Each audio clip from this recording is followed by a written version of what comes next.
નમસ્કાર દોસ્તો, બોર્ડની પરીક્ષા આવી જવાની છે ફક્ત 3 મહિના. 26મી ફેબ્રુઆરી 2026ના રોજ બોર્ડની પરીક્ષા શરૂ થઈ જશે, ધોરણ 10 અને ધોરણ 12ની. અને તમે ડરી ગયા હશો કે શું કરીએ, ઘણો બધો સિલેબસ કરવાનો બાકી છે, ઘણો સમય ઓછો છે, તારીખ આવી ગઈ છે, શું કરીએ? તો 90 દિવસ એ તમારા ભવિષ્યનું ફાઉન્ડેશન છે. કેટલાક વિદ્યાર્થીઓ ડરી જાય છે, ઘણા કન્ફ્યુઝ થઈ જાય છે, હવે લેટ થઈ ગયું છે, શું કરીશું? પણ એનાથી તમે ડરશો નહીં, પણ યોગ્ય મહેનત કરો. યાદ રાખજો, ક્રિકેટમાં પણ છેલ્લા બોલે 6 વાગીને આખી મેચ હારની બાજી જીતમાં પલટાઈ શકે છે. તો આ એક તમારી જીત માટેની છેલ્લી ઓવર ચાલી રહી છે એમ સમજીને એના માટે ફૂલ મહેનત કરો, પૂરી તૈયારીથી મહેનત કરો અને આગળ વધો. સમજવું છે શું કરવું? તો પહેલા મિત્ર, તમારા લક્ષ્યને સમજો. ધોરણ 12 અને ધોરણ 10ની પરીક્ષા એ એક તમારું મુખ્ય બાબત છે. તો તેમાં તમારે શું કરવાનું? તો કે તમારે સમયનું મૂલ્ય સમજવાનું છે, તમારું પ્લાનિંગ કરવાનું છે, બરાબર પ્રેક્ટિસ કરવાની છે અને તમારા જીવનમાંથી ડર નહીં ભગાવી દેવાનો છે. ખાસ એ યાદ રાખજો, આ છેલ્લા 3 મહિના એમાં તમારે તમારી રણનીતિ તૈયારી કરવાની છે. શું કરવાની છે? રણનીતિ તૈયારી કરવાની છે. આજે જો તમે સારી રીતે શરૂઆત કરશો ને, તો તમે તમારી પરીક્ષાના દિવસે ફૂલ કોન્ફિડન્સથી 26મી ફેબ્રુઆરી 2026 ફૂલ કોન્ફિડન્સથી તમે પરીક્ષા આપશો. બરાબર છે? તો એના માટે હવે આપણે સમયની વાત કરીએ. એ હું મારી રીતે કહું છું, તમે તમારી રીતે પણ એને સેટ કરી શકો છો. પરંતુ વિદ્યાર્થીઓ માટે સવારે 5 વાગ્યાથી 9 વાગ્યાનો સુધીનો સમય એક ગોલ્ડન સમય કહેવાય છે.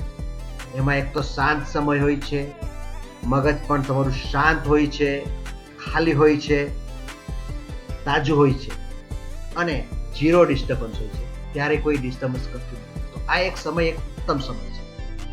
બીજું સેક્શન છે બપોરે 3 થી સાંજના 6 વાગ્યાનો સમય. એ સમયમાં તમારે પ્રેક્ટિસ કરી શકીએ, સમરી કરી શકીએ, લખીને, બોલીને. એ સમય એ રીતે ઉપયોગ તમે કરી શકો છો. અને ત્રીજો સમય છે એ સાંજે 8 થી 10. એ સમયમાં તમે તમારી નોટ્સ લખી શકો, મેથ્સ કરી શકો. ઘણી બધી વસ્તુ એવી છે કે જે તમે એમાં કરી શકો છો. તો એના માટે તમે તમારી રીતે પ્લાનિંગ કરો. 24 કલાક વાંચ કરવાથી કંઈ માર્ક નથી આવતો, પરંતુ એ દરરોજના 6 થી 7 કલાક મહેનત તમારી એ તમને સ્માર્ટ વર્ક, સ્માર્ટ સ્ટડીની રીતે ચોક્કસ સારામાં સારા માર્ક્સ અપાવશે. એના માટે તમારે આ 90 દિવસને અલગ અલગ ભાગોમાં વહેંચવાની જરૂર છે. તો પહેલા 30 દિવસ આપણે માનીએ કે પહેલો મહિનો, એમાં તમારે દરેકે દરેક વિષયમાં, દરેકે દરેક પાઠ જેટલા તમને સારી રીતે આવડી શકે છે એને બરાબર વાંચી શકો. એ તમે NCERT હોય કે તમારા ગુજરાત બોર્ડના હોય, એને તમે વ્યવસ્થિત રીતે તૈયાર કરી શકો. આ પહેલા 30 દિવસ એક ચેપ્ટરમાં જે મુખ્ય હોય તેના પર લીટી દોરતા જાઓ. બરાબર છે? અને એ રીતે તમે તમારી બુકને સારી રીતે કરો. દરરોજ મેથ્સ અને સાયન્સ તો કરવું જ. સાથે સાથે જે લેંગ્વેજ એટલે કે ગુજરાતી છે, ઇંગ્લિશ છે, હિન્દી છે કે સંસ્કૃત, જે તમે વિષય હોય તેની લખીને પણ પ્રેક્ટિસ કરતા જાઓ. અને એ રીતે આ પહેલા 30 દિવસમાં તમારું પ્લાનિંગ સાથે આગળ વધો. ત્યાર પછીના જે 30 દિવસ છે, બરાબર છે, એ પછીના 30 દિવસને તમે કેવી રીતે આગળ વધારશો? તો એ પછીના 30 દિવસ છે એમાં તમે પ્રેક્ટિસ કરો. પ્રેક્ટિસ કઈ રીતે કરશો? તો જૂના પેપરો તૈયાર કરો. છેલ્લા 5 વર્ષના પેપરો શોધી કાઢો. છેલ્લા 5 વર્ષના પેપરો તમને મળશે ને, તો એમાંથી તમે દરેક પાઠમાંથી કયા પ્રશ્નો પૂછાયા છે અને જો એનું સોલ્યુશન મળે તો એ સોલ્યુશન શોધીને એની તૈયારી કરો. કે આ પહેલો પાઠ, એમાંથી આ 10 પ્રશ્નો વારંવાર પૂછાયા છે, તો એને બરાબર તૈયાર કરો. એને કેવી રીતે લખેલા છે એ પણ જુઓ. અને તેને વારંવાર કરશો ને, વ્યવસ્થિત લખીને એને 30 દિવસમાં તૈયાર કરો. એ ગણિત હોય, વિજ્ઞાન હોય, સમાજ વિજ્ઞાન હોય, હિન્દી હોય, ગુજરાતી હોય, એ રીતે તૈયાર કરો. અને એ રીતે આ 30 દિવસમાં તમે પેપર સોલ્વ કરો. બજારમાં તમને પેપર સોલ્યુશન સાથેની ચોપડી પણ મળી જશે, તે પણ લાવીને તમે સોલ્વ કરી શકો છો. જે 20 દિવસ છે એમાં ફરીથી રિવિઝન કરો. જે તમે પેપર સોલ્વ કર્યા છે એને ફરી એ 20 દિવસમાં તમે જુઓ. હવે આખા પેપર સોલ્વ કરવાની જરૂર નથી, પરંતુ તમે તમારા ટાઈમ મેનેજમેન્ટ સાથે કે આ પ્રશ્ન પૂછાય તો કેવી રીતે લખવાનો, આ પ્રશ્ન પૂછાય તો કેવી રીતે લખવાનો, એ ફટાફટ વાંચીને પોઈન્ટ લખીને તૈયાર કરતા જાઓ. આ 20 દિવસમાં તમારે એ રીતે તૈયાર કરવું છે. તમારા 5 વિષયો છે તો એક વિષયને 4 દિવસ મળશે તમારે. તો એ 4 દિવસમાં તમે ફૂલ મહેનત કરો. અને આ છેલ્લા 20 દિવસ છે, 20 દિવસ આગળના, એટલે કે 30 દિવસ નીકળી ગયા અને એ તારીખ કદાચ તમને આ મળશે 25મી જાન્યુઆરી. ત્યારથી તમારે એ રીતે તૈયારી શરૂ કરવાની, કારણ કે એ વખત પછી તમને વધારે સમય મળશે. કેમ? કારણ કે તમારી એ વખતે સ્કૂલમાં પણ રજા હશે. તો એ સમયનો પૂરેપૂરો ઉપયોગ કરો અને એમાં બહુ જ મહેનત કરો. તમને મહેનત કરવાનો કંટાળો પણ આવશે, પણ તમે કંટાળો છોડીને એ મહેનત તમારી ચાલુ રાખો. હવે એના પછીના 10 દિવસ, એ છેલ્લા 10 દિવસ બહુ જ અગત્યના છે. એ છેલ્લા 10 દિવસ જો તમારા 5 વિષયો છે તો એક વિષયને 2 દિવસ મળશે. એ 2 દિવસમાં ફરીથી રિવિઝન કરો. જેટલું તમે રિવિઝન વધારે કરો છો એટલું તમને ફાયદો થશે, એટલા તમારા વધારે માર્ક્સ આવશે, એટલું તમે વધારે સારી રીતે કરી શકશો. તો એના માટે આ છેલ્લા 10 દિવસમાં પહેલા જે વિષય પકડવાનો છે એ તો જે છેલ્લો વિષય છે ને, છેલ્લો વિષય જે છેલ્લું પેપર હશે તેને તમારે પહેલા વાંચી લેવું.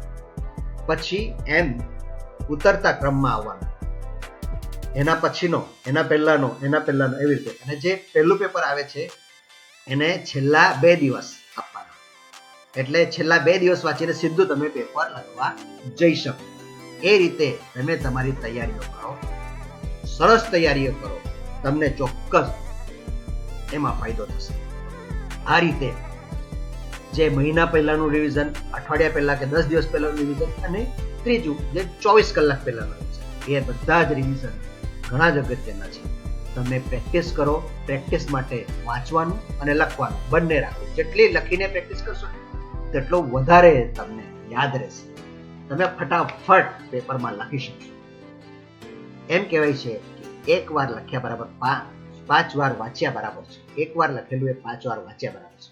એટલે બને ત્યાં સુધી લખીને વધારે ને વધારે પ્રેક્ટિસ કરશો. આ તમારી એક સ્માર્ટ મેથડ છે. તમે જ્યારે પણ અત્યારથી વાંચવાનું શરૂ કરશો ને ત્યારે જે કીવર્ડ છે, જે મુખ્ય મુદ્દાઓ છે એના પર તમે અંડરલાઈન કરશો, કે જેથી તમે સારી રીતે એ શબ્દોને યાદ રાખી શકો, એ વાક્યોને યાદ રાખી શકો. તમારે આકૃતિની ખાસ પ્રેક્ટિસ કરશો. આકૃતિમાંથી ઘણું બધું સમજાઈ જાય છે. જો તમે આકૃતિ બરાબર દોડેલી હશે ને તો અડધા માર્ક તમને એમાંથી મળે. જે તમારા સમીકરણો એટલે કે ફોર્મ્યુલા છે એ પણ યોગ્ય રીતે યાદ રાખો, એનો ચાર્ટ બનાવો. અને ફોર્મ્યુલાની બુક્સ પણ તમને મળે છે, તો એ બુક્સ લાવીને પણ તમે લખી શકો છો, વાંચી શકો છો, બોલી શકો છો. એ રીતે તમે ચોક્કસ વાંચો. અને લાસ્ટ ટાઈમમાં એકવાર જે તમારું રિવિઝન, ધારો કે આજે સવારે પેપર છે ને, તો સવારે તમારે ઉઠીને જે તમારી મેઇન નોટ્સ લખેલી છે ને એને એકવાર ઉપર ફટોફટ પહેલેથી છેલ્લે સુધી જોજો. પછી જુઓ તમારું કોન્ફિડન્સ કેવું હશે. જો અત્યારે તમે ડરશો નહીં. ભય એ બહુ જ મોટો તમારો દુશ્મન છે. મનમાંથી ડર કાઢી નાખો.